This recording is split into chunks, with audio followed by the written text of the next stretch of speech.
Programme میں خوش آمدید ناظرین. ہمارے پاس اس وقت اسٹوڈیو میں سینیٹر مشاہد اللہ صاحب جو انفارمیشن سیکرٹری ہیں پاکستان مسلم لیگ نون کے موجود ہیں. میں آپ کو مشکور ہوں. ناظرین, ہمیں پشاور سے سینیٹر اور سینئر وائس پریزیڈنٹ عوامی نیشنل پارٹی حاجی عدیل صاحب جوائن کر رہے ہیں, ان کا بھی مشکور ہوں.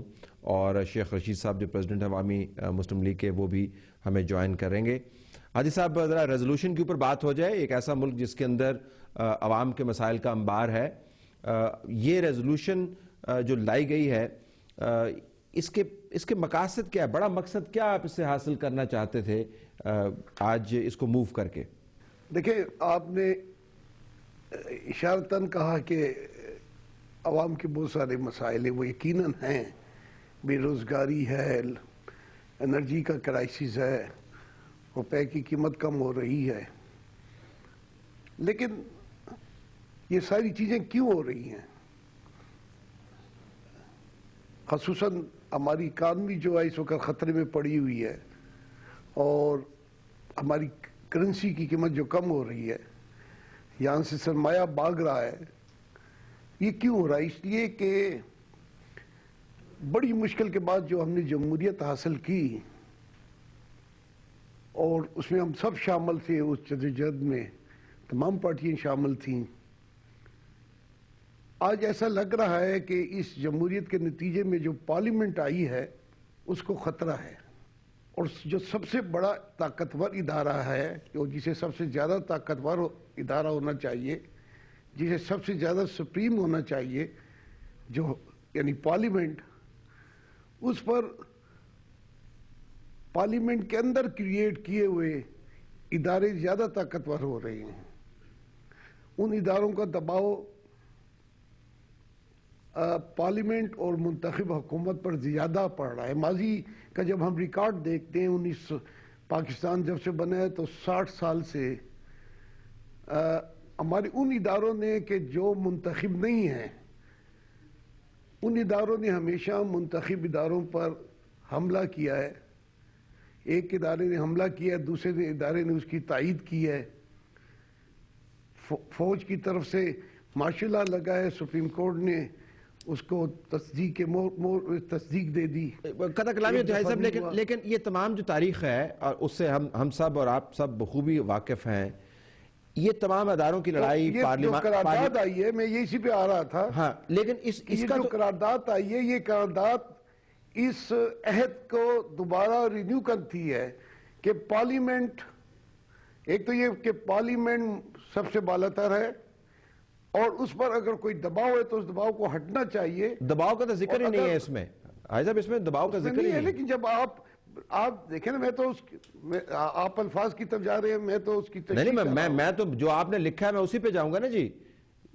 جو آپ نے لکھا ہے یہ تو اس طرح کہنا ہے. تو پھر تو بڑا سادہ ہے طلعت بھائی, آپ وہ قرارداد پڑھ لیں, اللہ اللہ خیر سرا. نہیں, اللہ اللہ خیر سرا نہیں نا. یہ دیکھیں نا, یہ آپ کو عوام کے نمائندہ ہونے کے علاوہ عوام کے ٹیکسوں سے آپ کی تنخواہیں بھی جاتی ہیں, آپ کو پرکس اینڈ پریولیجز بھی حاصل ہیں, آپ عوام کے مسائل کے نمائندہ کی حیثیت سے وہاں پہ بیٹھے ہیں. میں صرف یہ جاننا چاہوں گا کہ اللہ اللہ خیر صلاح والی قرارداد اور وہ جملے جو آئین میں آلریڈی لکھے ہوئے ہیں, وہ بیان کر کے آپ حاصل کیا کرنا چاہتے ہیں؟ میں آپ کو بس سوال چھوڑ دیتا ہوں مشاہد اللہ صاحب سے. ہم تمام ہمیں جو تنخواہ ملتی ہے, پہلے تو عرض ہے کہ ہمیں کوئی تنخواہ نہیں ملتی ہے, ہمیں تھوڑا سا الاؤنس ملتا ہے, اور بڑا حقیر سا الاؤنس ملتا ہے, اور ہم اس پر بھی بڑے مطمئن ہیں الحمدللہ. ہمیں کوئی آپ کو جو کچھ ملتا ہے اس کا 10 گنا بھی 10واں حصہ بھی ہمیں. حاجی صاحب مجھے جو کچھ ملتا ہے, حاجی صاحب مجھے جو کچھ ملتا ہے, مجھے بات مکمل کرنے دیں گے, مجھے جو کچھ ملتا ہے میرے ٹیکس سے آپ کا حقیر الاؤنس جاتا ہے, یہ بھی یاد رکھیے گا جناب. میں بھی ٹیکس دیتا ہوں. ہاں, تو آپ کو دعا کرنی چاہیے مجھے بہت کچھ ملے تاکہ آپ کو مزید ملے, یہ بھی دعا کیجئے گا. اس سے بھی مطمئن ہے جو ہمیں مل رہا ہے. ہاں جی بالکل. مشاہد اللہ صاحب, آپ بھی اسی ہاؤس میں بیٹھے ہیں, آپ کی پارٹی بھی موجود ہے, اپر ہاؤس میں موجود ہے, لوور ہاؤس میں موجود ہے. یہ جو خطرات, یہ تصویر کشی ہو رہی ہے, یہ درست ہے, ایسا ہی ہے؟ جی بسم اللہ الرحمن الرحیم. دیکھیں, بات یہ ہے کہ یہ پرائم منسٹر صاحب اکثر بیانات دیتے رہتے ہیں اور پھر اس کی خود ہی تردید بھی کرتے رہتے ہیں, اور مبہم ہوتے ہیں. مطلب کہ اب یہ قرارداد ہے, یہ اس کی بنیاد انہوں نے نہیں بتائی کہ کیوں یہ کرنا چاہ رہے ہیں. حاجی صاحب نے اتنی تفصیل تو بتائی. حاجی صاحب کی میں بات نہیں کر رہا, میں پرائم منسٹر صاحب کی کر رہا ہوں. تقریر تو پرائم منسٹر صاحب نے کی. انہیں صرف قرارداد اس کی بنیاد بتانی چاہیے کہ جناب یہ خطرہ, اور غیر مبہم انداز میں, تاکہ عوام کو بھی سمجھ میں آئے, دیگر پارٹیوں کو بھی سمجھ میں آئے, دیگر اداروں کو بھی سمجھ میں آئے, جناب یہ خطرہ ہے اور ہم اس خطرے سے نمٹنا چاہتے ہیں, اس کے یہ طریقے ہو سکتے ہیں, یا آپ ہمیں بتا دیں کہ کیا طریقہ ہو سکتا ہے. اب اعتماد دیکھیں نا, اگر فرض کرے اعتماد مل بھی جائے تو کیا ہوگا؟ ہوگا تو کچھ نہیں نا. اصل اعتماد جو ہے پاکستان کے عوام کا, اس کے چکر میں نہیں ہے. پاکستان کے عوام کا اگر اعتماد ہوتا, وہ کیسے ہوتا ہے؟ ان کے مسائل حل کر کے, وہ کیے نہیں ہے. تو یہ والا اعتماد آپ کو کیا دے گا؟ اصل بات کی طرف آپ کیوں نہیں جاتے؟ مطلب کہ آپ واویلا شروع کر دیتے ہیں, اپنے گناہوں کو دوسروں کو اوپر ڈالتے ہیں, کبھی عوام پہ ڈالتے ہیں, کبھی اپوزیشن پہ ڈالتے ہیں, کبھی جی نظام جا رہا ہے. بھائی نظام جا رہا ہے تو کیوں جا رہا ہے اس کو اینالائز کریں نا. ایسی کوئی قرارداد آئے کہ آپ نے 4 سال کیا کیا ہے, آئیے ہم بیٹھ کے ایک دوسرے کا احتساب کرتے ہیں, ہمارے یہ حقوق اور فرائض سے ہم نے کیا وہ پورے کیے یا نہیں کیے. تو خطرہ کس سے ہے پھر خطرہ جو ہے وہ بھی بتاتے نہیں, وہ بھی یعنی کہ مبہم ہے ہر چیز. لیکن حاجی صاحب نے تو بعض تاریخ انہوں نے بیان کی, انہوں نے کہا جی کہ ادارے ہیں, ظاہر آرمی کا ذکر کر رہے ہیں, پھر موجودہ حالات کا ذکر کیا, اس میں سپریم کورٹ کا بھی بین السطور وہ ذکر کر رہے ہیں. دیکھیں نا بات یہ ہے, ایک طرف وہ کہتے ہیں جی آئین بڑا مقدس ہے, تو بھائی آئین مقدس ہے تو سپریم کورٹ بھی آئینی ادارہ ہے نا, اس کے فیصلے بھی تو مقدس ہونے چاہیے, ان کا بھی احترام ہونا چاہیے. صرف یہ کہنے سے مسئلہ حل نہیں ہوگا کہ آئین مقدس ہے. آئین ہے مقدس, لیکن آئینی ادارے بھی سارے مقدس ہیں, تبھی ریاست چلتی ہے.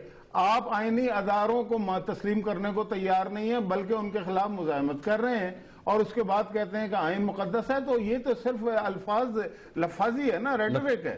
شیخ رشید صاحب بھی تشریف لے آئے ہیں, حاجی صاحب کے پاس چلتے ہیں جب تک شیخ رشید صاحب کو مائک رکھتا ہے. حاجی صاحب یہ تمام جو یہاں پر بات ہو رہی ہے اس کے اوپر ہم دوبارہ واپس آئیں گے, لیکن میں پہلے آپ سے یہ جاننا چاہوں گا کہ یہ جو قرارداد, میں یہ عرض کروں گا جی مشاہد صاحب نے کہا کہ یہ ادارے بڑے مقدس ہم مانتے ہیں. میں ان سے پوچھتا ہوں کہ جب میاں نواز شریف صاحب کی حکومت کو یک بینی اور 2 گوش ہٹا دیا گیا, تو سپریم کورٹ نے کہا کہ جناب بڑا صحیح ہوا ہے, اور ہم تو مشرف کو یہ اختیار بھی دیتے ہیں کہ وہ آئین میں ترمیم کر دے. تو ہم اس مقدس فیصلے کے خلاف ان کے شانہ بشانہ 10 سال لڑتے رہے. اس مقدس فیصلے کو ہم نے چیلنج کیا, سڑکوں پہ چیلنج کیا. کیا کہتے ہیں اس سے پہلے ایوب خان کے زمانے میں ایک جملے میں کر دیتا ہوں, وہ عدالت جو تھی اس کا حلف پرویز مشرف سے انہوں نے حلف لیا ہوا تھا کہ ہم پرویز مشرف کے وفادار رہیں گے. آج کی عدالت آزاد عدلیہ, اس عدالت کے وزیروں نے سوائے جاوید ہاشمی کے باقی سب نے پرویز مشرف سے حلف لیا تھا. ہاں لیکن یہ اس عدالت نے آپ نے بھی حلف اٹھایا تھا. حاجی صاحب موجودہ جو حکومت ہے, حاجی صاحب موجودہ جو حکومت ہے اس نے کس صدر سے حلف لیا تھا؟ جنرل مشرف. اچھا چلیں ٹھیک ہے, یہ بات واضح ہوگی, یہ تو بات واضح ہو گئی. میں آپ سے جاننا چاہوں گا حاجی صاحب کہ آپ کی قرارداد جو ہے وہ ہاؤس کے بہاف پر لی گئی ہے, تو قرارداد پیش کرنے سے پہلے ہاؤس کی دوسری جماعتوں سے آپ نے رابطہ کیا؟ آپ کی جماعت نے, کیونکہ آپ ہاؤس کی ایک سینس دے رہے ہیں نا, تو دوسری جماعتوں کو بھی اس خطرے کو شیئر کرنا چاہیے. طلعت بھائی, ہاؤس 2 حصوں میں تقسیم ہے, ایک حکومتی اتحادی پارٹی ہے اور ایک اپوزیشن میں لوگ ہیں. اب لاکھ آپ سنہرے حرفوں میں بھی بہت ساری اچھی قرارداد لائیں, جس نے اختلاف کرنا ہے اس نے اختلاف کرنا ہے, یہ اس کا حق ہے, وہ تو ضروری اختلاف کریں گے. تو یہ ہم نے ایک اتحادی پارٹی کی حیثیت سے ایک قرارداد پیش کی ہے, اس پر بحث بھی ہوگی, اس پہ ہمارے اپنے ساتھی بھی غور کریں گے, اور ہمارے جو ساتھی نہیں ہیں دوسری سائڈ پہ کھڑے ہیں وہ بھی غور کریں گے. اگر اس قرارداد میں کسی کو نہ گالی دی گئی ہے, اس قرارداد میں نہ کسی کی غیر ضروری مشاورت تو کرنی چاہیے نا, تو پھر آپ کو ہاؤس مشاورت جس حد تک ہوئی ہے, دیکھیں ان سے تو کوئی مشاورت نہیں, جو حدیں ہیں وہ اب میں آپ کو کیا بتاؤں کہ کس کس سے بات ہوئی ہے. شیخ رشید صاحب بڑے آپ نے دیکھے ہیں شب و روز سیاست کے, اتار چڑھاؤ سیاست کے, یہ جو اس وقت ہو رہا ہے پارلیمان کے اندر یہ ریزولوشن کا آنا اس کے بعد یہ سٹوری کا آ جانا جس کی ڈینائل تو آ گیا ہے کہ پرائم منسٹر صاحب نے برطانوی ہائی کمشنر کو فون کر کے کہا جی کہ ہماری مدد کیجئے کہیں کو نہ ہو جائے، اور اس کے اوپر اب ڈینائل بھی آ گیا. اے پی کی سٹوری ہے، کیتھی گیرن جو پرانی صحافی ہیں ان کی بائلن اس پہ لگی ہوئی ہے. آپ کے خیال میں حکومت خود کو محسوس کر رہی ہے یا طاقت میں محسوس کر رہی ہے اس وقت؟ دیکھیں میری سمجھ سے باہر ہے کیا ہو رہا ہے. First time I am confuse کہ ریزولوشن کی کیا حیثیت ہے اسمبلیوں میں. قرارداد جو ہے 2 آدمیوں کے ایکسیڈنٹ پہ بھی پیش کی جا سکتی ہے، سیلاب پہ بھی پیش کی جا سکتی ہے، طوفان پہ بھی پیش کی جا سکتی ہے، بارش کے پانی کے نقصان پہ بھی پیش کی جا سکتے ہیں. Is it a support for this government? ٹھیک، اس کے لیے دین دے نیڈ.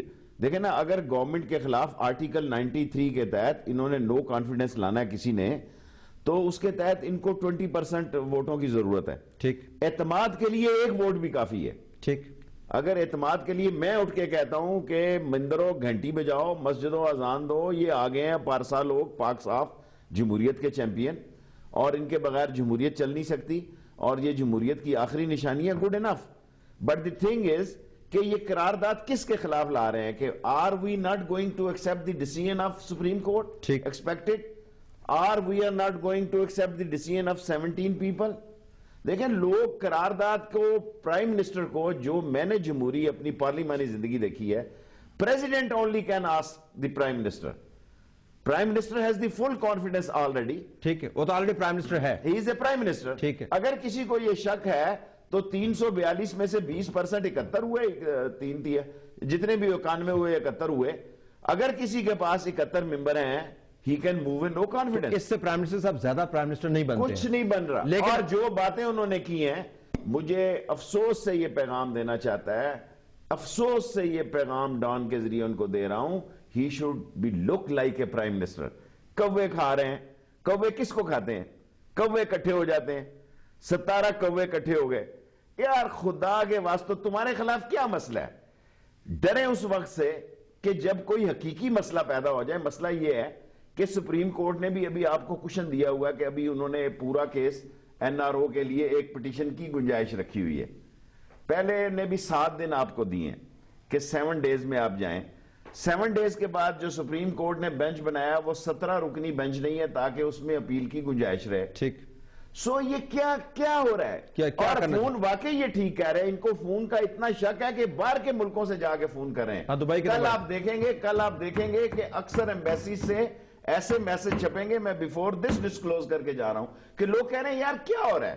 جو متعلقہ لوگ ہیں ان سے ہم بات کرتے ہیں، وہ کہتے ہیں نو نتھنگ از لائک دیٹ. ان کو اندر کا خوف. دیکھیں ہمارے شہر میں جو 2 نمبر کے لوگ ہوتے ہیں نا، 2 نمبر کے لوگ ہوتے ہیں، وہ رات کے وقت رضاکار کو دیکھتے ہیں تو سمجھتے ہیں پولیس آ گئی.